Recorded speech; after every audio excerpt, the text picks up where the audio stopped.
If you have your own creepy story, I'm waiting for your email. All the information under the video. Thank you for watching. Please, press like and subscribe to my channel. I live in the suburbs of a major city. Our neighborhood is quiet and peaceful, so when I heard strange noises outside one night, it immediately caught my attention. It was around 2 a.m, and I woke up to a soft tapping on the bedroom window. I decided to check what was going on and looked out the window, but saw nothing. At first I thought it might be the wind or an animal, but the tapping continued, and I realized these were not random sounds. I woke up my wife and told her I was going to go outside and check. She was scared and asked me not to go, but I decided to look around anyway. I grabbed a flashlight and cautiously stepped into the backyard. Shining the light around, I saw nothing suspicious. But as soon as I turned away, I heard a rustling by the fence.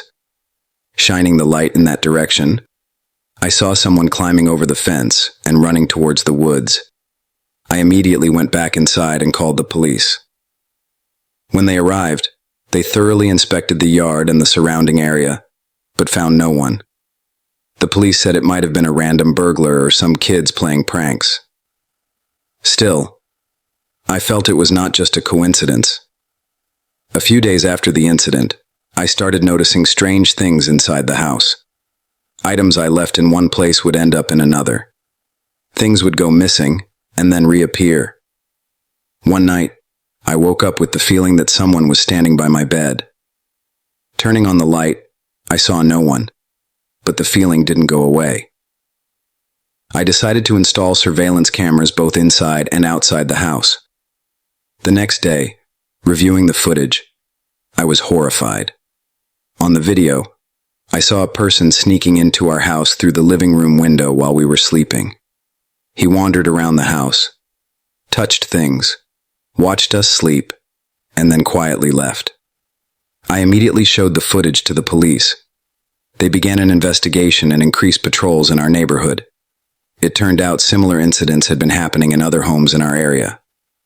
A few weeks later, they caught the person, who turned out to be a local resident with mental health issues. He had been breaking into houses to befriend people he liked. After this incident, I increased the security measures in our house, and no more incidents occurred.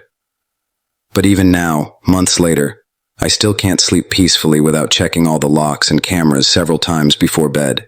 This story was posted on Reddit by a user named Throwaway1112233 and happened to him a few years ago. I lived in a small town in the northern United States. One night, I woke up to a strange sound, like creaking floorboards.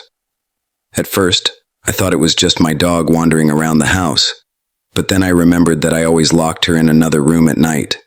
At first, I tried to calm down, thinking it was just the old house making noises, but then the sound repeated, and I realized it was coming from the front door.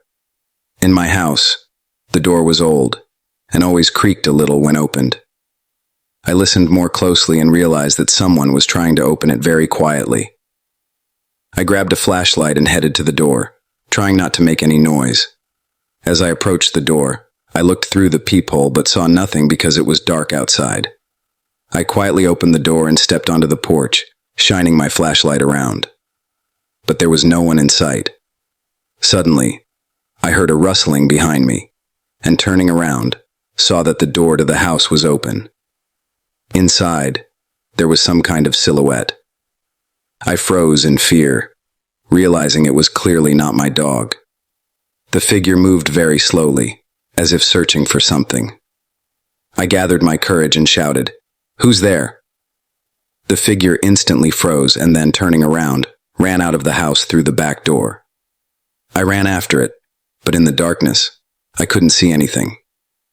Returning to the house, I checked all the locks and windows, making sure they were closed. The next day, I installed additional locks and surveillance cameras, but I never found out who it was and what they wanted.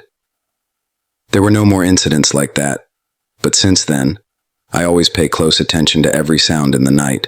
This story was posted on Reddit by a user named SpookyTrue24 and happened to him earlier this year. It was around midnight when I was sitting in my living room watching TV. I could hear the rain tapping on the roof, creating a lulling rhythm that usually helped me relax. But that night, I felt uneasy. Suddenly, the doorbell rang. Who could be here at this hour? I thought, walking to the door.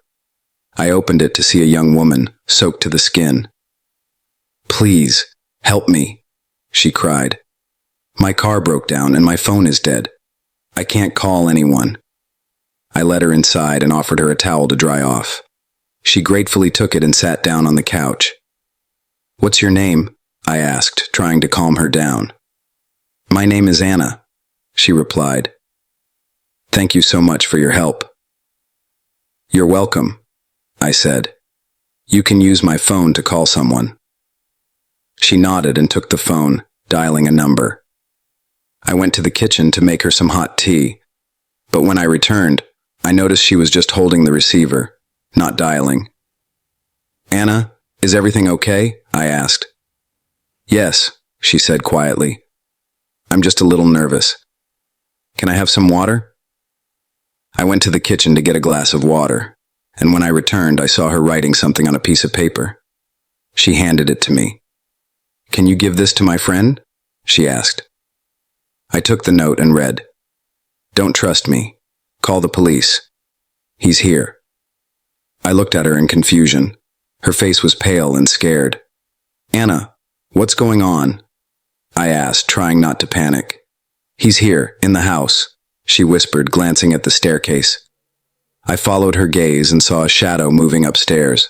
My heart started pounding, and I slowly backed towards the phone. Who is it? I asked, trying to keep my voice steady. It's him. He's been following me, she whispered. I dialed 911, and when the operator answered, I briefly explained the situation. They promised a patrol would be at my house within minutes. The police are on their way, I told Anna. She nodded, and we waited together, listening to every sound. Suddenly, we heard footsteps on the stairs. I grabbed the nearest heavy book, ready to defend myself. When the figure came down the stairs, I saw it was a middle-aged man with wild eyes. He stopped when he saw us and smirked. So, Anna, you've brought me to new friends again, he said, walking towards us. Stay where you are, I shouted, holding the book in front of me. The man laughed and took a step forward, but at that moment, the police burst through the door. They quickly subdued him and led him out of the house. Anna cried with relief. Later, I found out that the man was a dangerous stalker who had been terrorizing Anna for a long time. She had been hiding from him, but he always found her. Thanks to her bravery and the quick response of the police, he was finally arrested. After that incident, I couldn't sleep peacefully for a long time, always thinking back to that night. Anna thanked me for my help and said she would try to start a new life, far away from this horror. I've never been one to believe in the supernatural. Ghosts, demons, and all that stuff were just stories to me. Until last month, when something happened that I still can't explain. I live alone in a small apartment downtown. It's an old building, the kind with creaky floors and thin walls. I'd been living there for about 6 months when things started getting weird. It started with little things. My keys would be in a different spot than where I left them, or I'd find the bathroom light on even though I always turn it off. At first, I thought I was just being forgetful. Stress at work was getting to me, so I shrugged it off. But then, one night, I woke up around 3 a.m. to the sound of whispering. It was faint, almost like it was coming from another room. I sat up in bed, straining to hear. It was just a low, constant murmur, but I couldn't make out any words. My heart was pounding, but I convinced myself it was probably the neighbors or the TV in the apartment next door.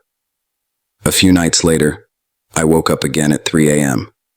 This time it wasn't whispering I heard. It was the sound of footsteps, slow and deliberate, pacing back and forth in the hallway outside my bedroom. I froze, my breath caught in my throat. The footsteps stopped just outside my door, and I swear I could feel someone standing there, staring at the door. I didn't sleep for the rest of the night. The next morning, I decided I couldn't ignore it anymore. I talked to my landlord, an old man who'd been managing the building for decades. He listened to my story, his face growing pale.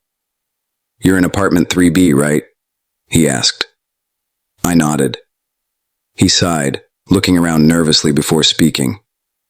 "About 10 years ago, there was a tenant in 3B named Emily. Nice girl, kept to herself. One day, she just disappeared. Left everything behind.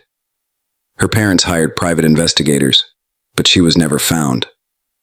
After she vanished, tenants in that apartment reported strange things happening. Whispering, footsteps, lights turning on and off. Most people didn't last more than a few months. I was stunned. "Why didn't you tell me?" He shrugged helplessly. "I didn't want to scare you off. The building's old. I thought maybe it was just settling noises or overactive imaginations. I didn't know what to think. I wanted to believe it was just a story, but the things I'd experienced felt too real. That night, I decided to stay up and see if I could catch whatever was causing the noises. I sat in my living room, lights off, just waiting. Around 3 a.m. I heard it again. The footsteps, slow and deliberate, moving through the apartment. I stayed perfectly still, my heart racing. The footsteps grew closer, and then I saw it. A shadow, darker than the surrounding darkness, moving towards me. I couldn't make out any features, just a vague, human-like shape. It stopped in the doorway, and I felt an overwhelming sense of sadness and fear. I don't know how long I sat there, frozen, staring at the shadow. Eventually, it just faded away. The room felt lighter and I could move again. I didn't sleep at all that night. The next morning, I packed a bag and left. I told my landlord I was moving out, and he didn't try to stop me. I found a new place across town, a modern apartment with bright lights and no history of mysterious disappearances. I still think about that shadow sometimes. Was it Emily? Was she trying to tell me something? I don't have any answers. All I know is that I'm never going back to that apartment. And sometimes, late at night, I still hear faint whispers, reminding me that some mysteries are better left unsolved. Don't forget subscribe and press like. Thank you for watching.